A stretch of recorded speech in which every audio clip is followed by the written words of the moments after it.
Is Julius Caesar a Mary Sue? I mean, look at him. Genius military commander, great political career, good with women, high charisma, greatly expanded the empire. Egypt just happened to kill one of his opponents in a plot-contrived way. Yeah, the DM straight up killed Pompey. Died in a dramatic, so special snowflake way. This is giving me many warning signs. Honestly, though, I'm one of those people. I do think Caesar is probably the greatest human that's ever lived. He's possibly the most overachieved human being ever, just across the board. I can't think of any other human being that has achieved so much as Caesar, and also in so many different fields. Yeah. Like, you know, normally you get an amazing politician. You don't get an amazing politician and an amazing military commander. And also, is a Caesar fanboy. I really am, though. I think he's, like, there's a reason why I used him as my bust. Yeah. You know what I mean? He's my favourite person throughout all of human history, and if you're big into human history, there's gonna be one point where you're gonna, like, go through Roman history, and then when it comes to Roman history has got so many amazing There's gonna be one point where you're gonna be jacking it off to Caesar. Like, Caesar, please, don't judge me, alright, guys? Would you say, so this thread's not very big, so this is gonna be more like a podcast light, per se. So, no, this video is gonna be James talking, because I know very little Well, about we don't have to use just Caesar. What other person can you think of that would be hyper-overachiever? Joan of Arc, maybe? Nah, she got burned. Well, she died in a good way, I suppose. Yeah. As the French should have been. But like, it was ages ago, guys. Like, once that's over, like, 100 years, you know, you're allowed to make jokes about this sort of stuff, right? Nah, I don't think June. Well, you know, very high charisma. She definitely got a few favors off the DM, to say the least. But overall, I think she just played her part very, very well, and she was a great propaganda piece. You know. Napoleon is also, like, he's an obvious go-to. He was able to get them to not shoot him. It's like, I am your emperor, and all this. And it's like, okay. I love that one of, what's that song? They tried so hard and got so far, but in the end, it doesn't even... That's Napoleon. Unironically, he got so far, but in the end, it really didn't matter. And that's the biggest problem with Napoleon. He did have a lasting legacy, but it was more a worry of who's going to take over Europe. And ever since then, I think it almost left a lasting imprint. On France. Not just on France, as Europe as a whole. They're worried about one power having too much power. And that's what the Anglos were doing forever. All they were doing. Like, they never wanted to be actually, like, de facto on top. They just wanted to make sure that the French and the Germans never could... Just try and keep them under wraps. Yeah, exactly. They did an awful lot to keep the French and the Germans and everyone else down. Yeah. That's the English for you, okay, guys? Who else could we say would be an excellent candidate for a... I would say, honestly, Churchill's got some characteristics, like, he's got a really fascinating life. I wouldn't say he's a Mary Sue, but I wouldn't put him down as Mary Sue. But he does have some... He's definitely that guy at the table, though. Yeah, he's like that guy at the table, to say the least. Like, yeah, definitely. You know who could be, which is kind of funny, because he's such a laughable president and no one likes him? Jimmy Carter. Jimmy Carter is probably one of the most formidable humans that's ever lived. I'm not even making this up. Look into him. Check out what he did. He was genuinely genius tier, but when it came to him as a president, nobody took him seriously. Absolute joke. No, genuine joke though.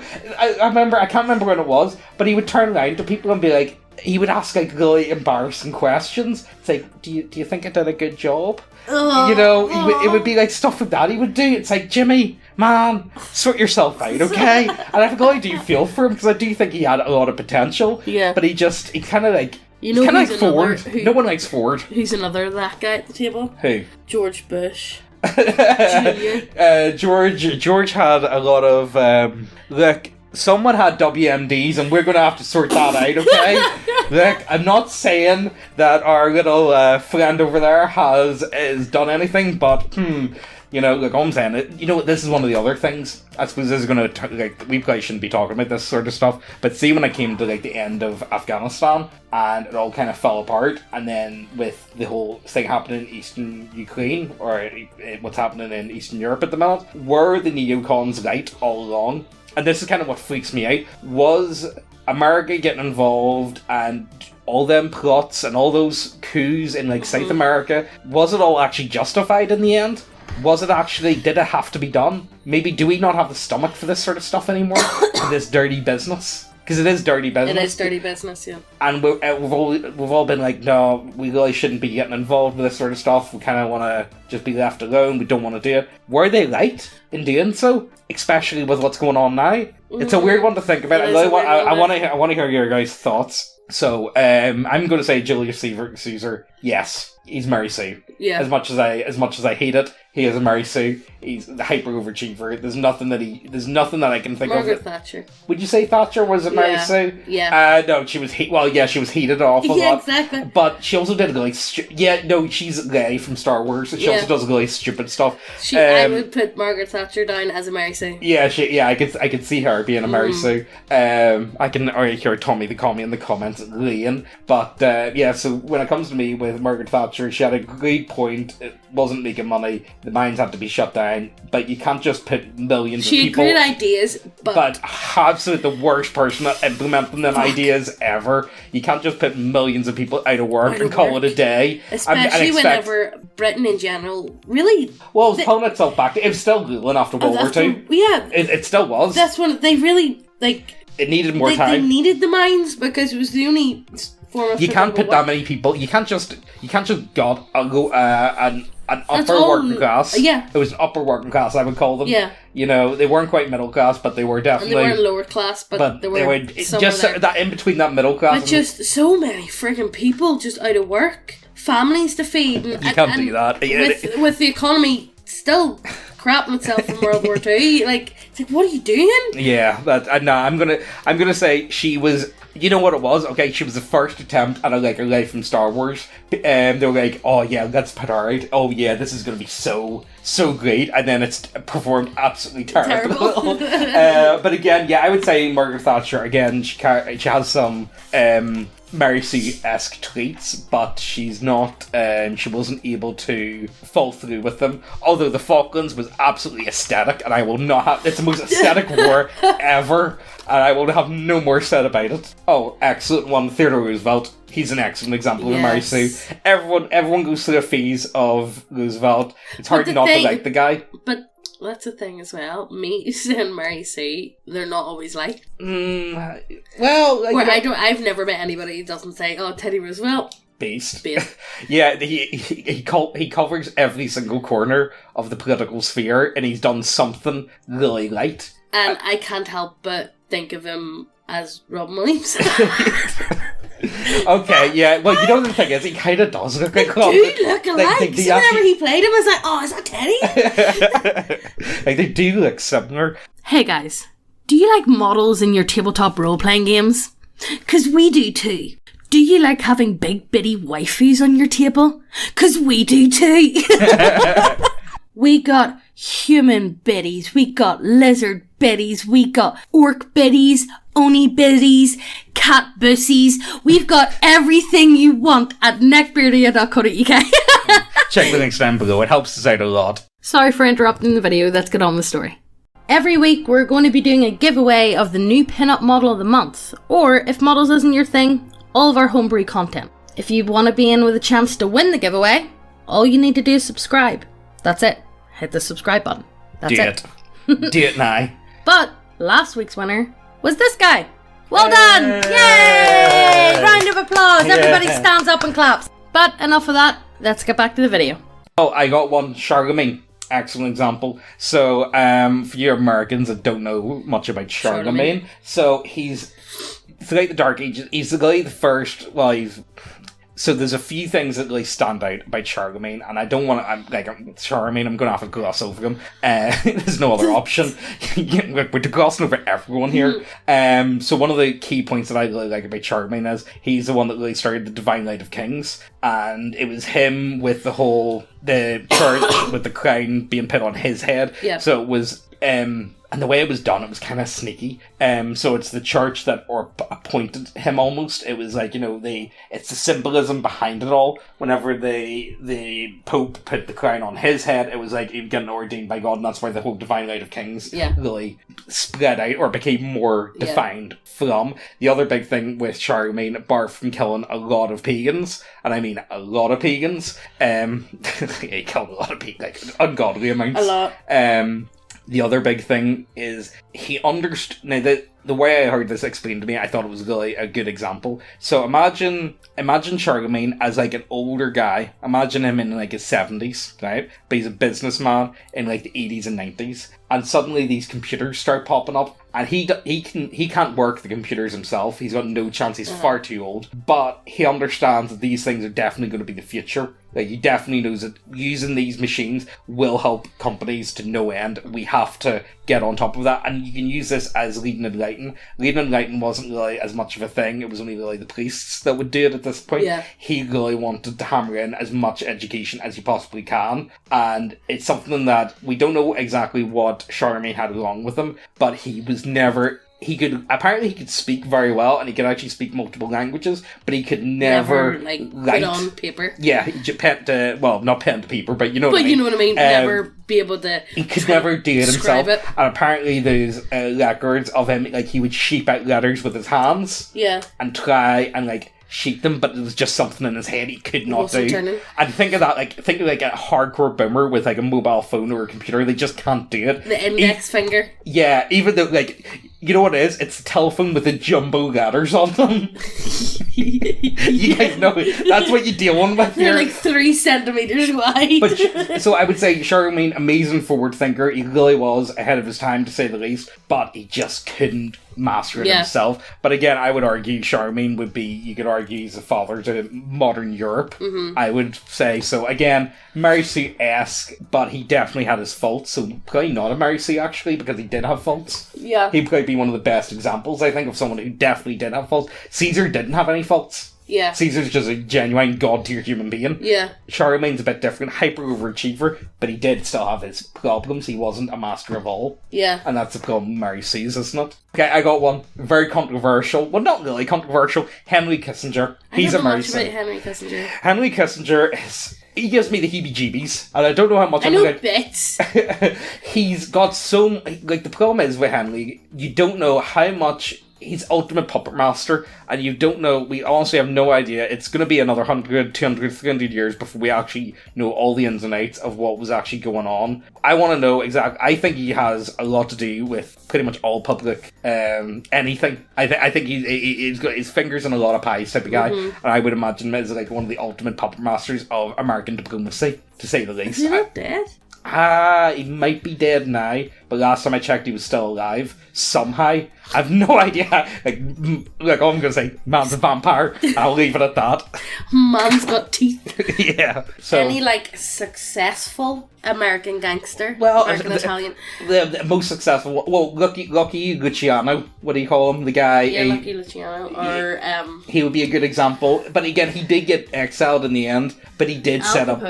Al Capone, again, he got skipped and he died of syphilis. And his mind went a lot. But again, all the, any famous gangster, they always end up getting caught. The most famous ones, the ones that don't get caught. I suppose that's the sign of a successful gangster. You don't want to be known, I suppose. So that's kind of the opposite of what we have. What? Grey? Oh, yeah, Grey Twins. Grey Twins, yeah. Grey Twins are murder hobos. Yo, no, straight up. Straight up. I love... if you haven't watched the movie with Tom Hardy... Oh, we need to watch that again. Watch it. It's such a movie. It's a really good English gangster movie, and honestly, I don't like gangster movies, but he played it so well. He did a really good job. I love that scene with the hammers in his pocket. Yeah, it's absolutely brutal. Absolutely brutal. No, I would say Grey Twins. I wouldn't put them Mary C. They're murder hobos. Yeah, absolute murder hobos.